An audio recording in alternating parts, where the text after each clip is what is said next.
Amados irmãos, a paz do Senhor, aqui, Pastor Gedeon Júnior, e hoje é um dia muito especial, né? Nós estamos na presença do Senhor e que coisa boa estarmos juntos. Aqui é o Leitura Bíblica Diária e, se o Senhor nos permitir, continuaremos Lamentações, capítulo 2. Chegamos ontem até o versículo de número 10 e hoje queremos continuar do versículo 11 em diante. Até esse ponto, irmãos, o poeta se manteve absolutamente ali neutro e não demonstrou muito suas emoções ao descrever as angustiantes cenas que ele tinha diante dos seus olhos, diante de toda a destruição de Jerusalém. Agora, a partir do versículo 11, o poeta, que cremos que é Jeremias, já não consegue mais manter esse tom neutro. Ele apaixonadamente interrompe os seus comentários e aqui ele abre todo o seu coração e começa a dizer tudo o que estava sentindo. Então, é interessante a tônica e a dinâmica que Lamentações capítulo 2 toma. A partir do versículo 11 você tem alguém que, além de estar observando e vendo e discernindo tudo o que tinha acontecido a Jerusalém, agora é particularmente tomado de grande sofrimento. E esse sofrimento o abala profundamente. O destino de toda a cidade devastada é agora motivo pelo qual seus olhos se enchem de lágrima, seu coração se sente arrebentado e ele, através da poesia, fala tudo aquilo que está sentindo. Vamos então ao versículo 11 de Lamentações capítulo 2. Vamos juntos? Meus olhos se consumiram em lágrimas e meu estômago está em agitação. Meu coração foi despejado no chão por causa da quebra da filha do meu povo, quando crianças pequenas e recém-nascidas desmaiam nas ruas da cidade. É interessante como, de forma brusca, o versículo 11, ele faz com que aquele que estava longe, descrevendo, aparentemente indiferente com a situação, agora se inclua na situação e com intensidade de sentimentos, ele começa a falar o que está dentro de sua alma. Fica muito claro, a partir do versículo 11, indo até o versículo 13, que aqui nós estamos ouvindo a voz do próprio poeta. Ele não mais se esconde por trás de uma narrativa objetiva, como ele fez até agora. E ele abre todo o seu coração e testemunha o tanto que está afetado por tudo aquilo que aconteceu. Ele começa assim: meus olhos se consumiram em lágrimas. Isso sugere que, como Jerusalém, o choro do poeta o cegou a ponto dele não conseguir enxergar claramente. Mais do que isso, sua tristeza é tão intensa que ele se vê fisicamente incapaz de continuar com a sua lamentação. Ele diz: meu estômago está em agitação. Ele então repete a expressão usada para a experiência que Jerusalém teve e que foi descrita no capítulo 1, versículo 20. E assim, Jeremias ressalta a empatia dele como poeta com a cidade na terrível situação em que ela estava vivendo. Ele então, a partir desse momento, faz parte da própria Jerusalém e sabe como ela se sente. Ele diz: meu coração. Aqui a expressão no hebraico significa meu fígado. Mas é óbvio, né? É óbvio que ou então meu estômago, né? É óbvio que o tradutor, por uma questão de conhecer o mundo da língua portuguesa, colocou meu coração. né? E é uma referência metafórica à sede dos sentimentos, que está sendo absolutamente afetada. O coração dele, como ele diz, está no chão. Está no chão. O coração dele foi despejado. Então, ele aplica para si mesmo, toda aquela dor que a população que ele via estava descrevendo e a situação da cidade que ele via estava descrevendo, ele aplica a si mesmo. Quando ele diz que foi despejado como água, né? É interessante aqui, meus olhos se consumiram em lágrimas, meu estômago está em agitação, né? E meu coração foi despejado no chão por causa da filha do meu povo, da quebra da filha do meu povo. Ele está olhando para Jerusalém e você pode ver que ele está aqui relatando o sofrimento que ele também sente em razão do golpe devastador que a cidade teve e com todas as consequências agonizantes que ela está vivendo por todos os lados. Ele diz, por causa da quebra da filha do meu povo. Isso é uma linguagem que, ao usar a expressão quebra, significa o quê? Ferida, fratura física, nos faz ter essa visão como uma metáfora para que a gente possa entender certinho a destruição da cidade. E aí, para aqueles que não acreditam, né, que foi Jeremias, leia depois Jeremias, não Lamentações, Jeremias, capítulo 4, versículo 6, versículo 20, capítulo 6, versículo 1, também o versículo 14. Leia Jeremias, capítulo 8, versículo 11, 21, Jeremias 48, versículo 3, Jeremias 50, versículo 22, Jeremias 51, versículo 54. Você pode ver, as expressões são as mesmas. Até quando ele chama cidade de filha do meu povo, como está lá em Jeremias 4 e 11, em Jeremias 6, 14, 26, 8 e 11, 19, 21, 22. Então, veja que a forma afetiva semelhante ao que está aqui em Lamentações é usado também lá em Jeremias. Isso nos indica, irmãos, que foi Jeremias quem aqui escreveu e que está falando do que viu, do que conhece e do que profetizou. Aqueles que dizem que não foi o próprio Jeremias, pelo menos eles reconhecem que quem escreveu Lamentações é uma pessoa muito próxima ao profeta, que de forma deliberada queria dizer: olha, Jeremias avisou para vocês. Jeremias avisou para vocês. Então, é incrível, né? Não havia necessidade da cidade estar passando por isso, mas ninguém ouviu Jeremias. E aí o impacto da justiça de Deus trazendo ao povo tudo aquilo que ele já tinha falado que poderia ocorrer como maldição pela quebra da aliança, vem sobre Jerusalém. Vem sobre Jerusalém. Agora, se o coração de Jeremias está sendo aberto aqui, dolorosa é a parte do versículo aonde ele diz de uma comoção muito forte e de um sofrimento muito forte que ele sente em razão das crianças pequenas e dos recém-nascidos, daqueles exatamente que dependiam dos pais para alimentar e que, no costume oriental, eram amamentados até perto de 3 anos e meio. A imagem é angustiante, irmãos. E ele diz que crianças pequenas, recém-nascidas, estavam desmaiando. Tá? Desmaiando em razão de quê? Em razão de um colapso de exaustão física, pois a fome havia alcançado inclusive os pequenos, retirando deles a vitalidade física.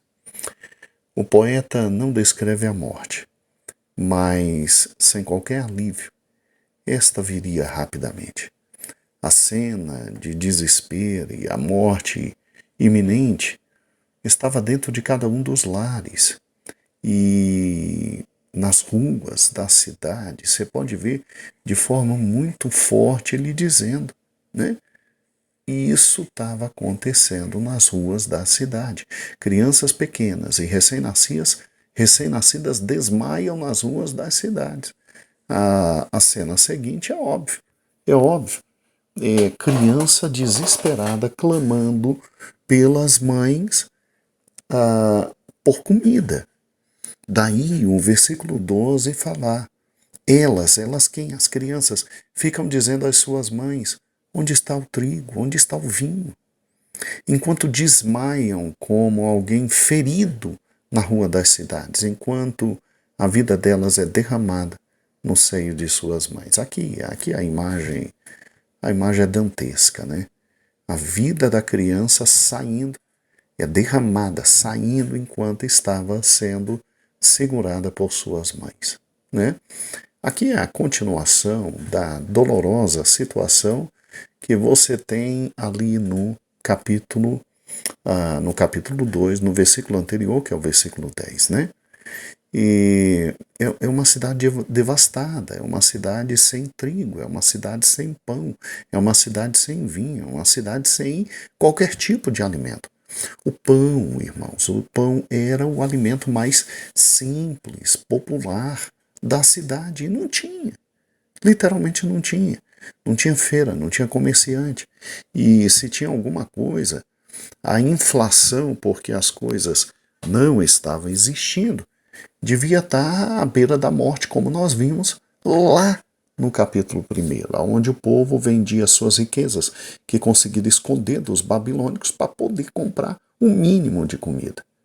E aí é óbvio, crianças desmaiando, crianças morrendo, e a cena horrível de mães vendo crianças morrerem nos seus seios porque não tinham, literalmente, não tinham mais leite para dá-las.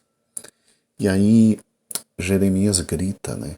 Jeremias grita em Lamentações 2 e 13, quando diz: que evidência eu posso apresentar a ti? A que posso comparar-te, filha de Jerusalém? A que posso comparar-te para consolar-te, ó filha de Sião? Ou seja, não tem consolo para a gente, pois a tua quebra é grande como o mar. Quem é que pode te curar, né? Pela primeira vez o poeta se dirige diretamente à cidade. E esse versículo e o próximo versículo, eles estão ligados um ao outro pelo desejo que Jeremias, o poeta, tem de consolar Jerusalém, mas nada, absolutamente nada que Jeremias diga ou ensine é capaz de reverter o dano e é capaz de reverter literalmente todo o sentimento terrível que aquela cidade estava tendo. A despeito, irmãos, da identificação e da agonia que Jeremias tem com a cidade, as perguntas são retóricas. São retóricas. Ou seja, elas são feitas para enfatizar a incapacidade que ele tinha de fornecer respostas diante daquele momento, né? Como é que eu vou agir diante de você? O que eu vou falar para você? O que é possível dizer numa situação como essa? O que é possível falar de positivo? Não tem o que falar. Todos vocês sabem perfeitamente que vocês estão vivendo a consequência do pecado. Quando ele diz, a que posso te comparar? Um vocativo, filha de Jerusalém, ó filha de Jerusalém, indica completo vínculo de Jeremias, o poeta, com a cidade e a identificação dele com seu sofrimento. Consolo. Como é que se traz consolo num momento como esse, né? Consolo para quê? Se a morte está ali, está sendo viva, direta, objetiva, a esperança da cidade, que eram as crianças, a vida delas está se esvaindo na mão das mães. É interessante, né, irmãos? Tem momentos na vida que não há o que falar, não há o que dizer, não tem o que dizer. Por isso, talvez a Bíblia nos diga que é para se alegrar com quem se alegra, mas também chorar com quem chora. Tem momentos na vida que não é para você e eu chegarmos perto da pessoa que está chorando e tentar dizer para ela porque ela está chorando. Às vezes não tem o que dizer. Às vezes a única coisa a fazer é chorar do lado como Jeremias está chorando do lado. Como está chorando do lado. E a pergunta que fica é, a pergunta que está aqui no final do versículo, quem pode te curar? Ou seja, à primeira vista, a dor é tão grande, o sofrimento é tão grande que não há nenhuma solução para o ferimento de Jerusalém. A ruptura, a quebra, a fratura exposta é tão grande que não há como ser curado. Ainda bem que em momentos como esse, aonde o impossível se apresenta, nós cremos que existe o Deus do impossível. Aquele que, com o seu poder e com a sua palavra, disse: haja luz aonde só existia escuridão, a luz foi produzida. Aquele que pôde fazer o que ninguém podia fazer, que é separar as águas de baixo das águas de cima e colocar toda uma abóboda celeste ali, o firmamento para separar uma coisa da outra, ele o faz. Aquele que consegue segurar o mar e dizer: até aqui você não avance, a partir daqui a porção seca, e ainda dá um nome à porção seca de terra e de mares, esse pode curar. Aquele que diante da porção seca diz: cresçam árvores, cresçam frutos nas árvores, cresça um mato verde, cresça toda espécie de vegetação, que apareçam animais, que apareçam cada animal, a cada sua espécie, e conforme sua espécie, que tem a possibilidade de frutificar. Sim, é somente esse que poderia curar Jerusalém. E a dor deste homem, vai ser contrastada com a oração que ele vai fazer lá no final. Uma oração de dor, de sofrimento, mas de esperança. Porque, irmãos, há momentos na vida em que só Deus pode curar. Só Deus pode levantar, só Deus pode fazer. E eu tenho uma notícia boa para você. Ele existe. E Ele é bom. E as suas misericórdias se renovam a cada manhã. E a gente não é consumido em razão das misericórdias dele. Então, vai, abre essa janela. Olha o sol lindo que está lá fora. Vai e respira. E que um ânimo novo seja retratado no seu coração em razão de um fato extremamente simples. Deus é bom e o Senhor é maravilhoso.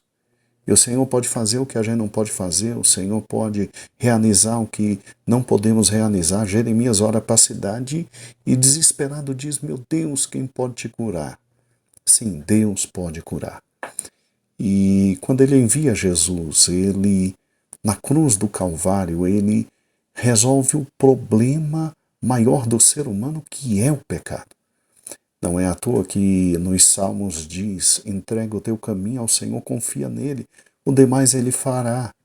Deus é especialista em momentos absolutamente desastrosos. Deus é especialista em pegar quem está perto da morte e gerar nele vida.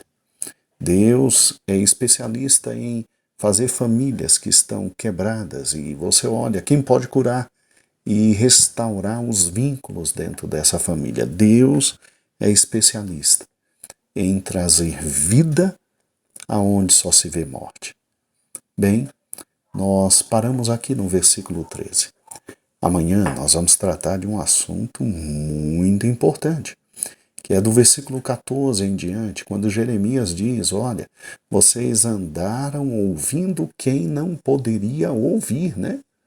os profetas malignos. Eu falei a palavra do Senhor, vocês não me ouviram. Deram ouvidos a profetas malignos. Amanhã, então, um encontro muito especial. A todos, um grande beijo e a paz do Senhor.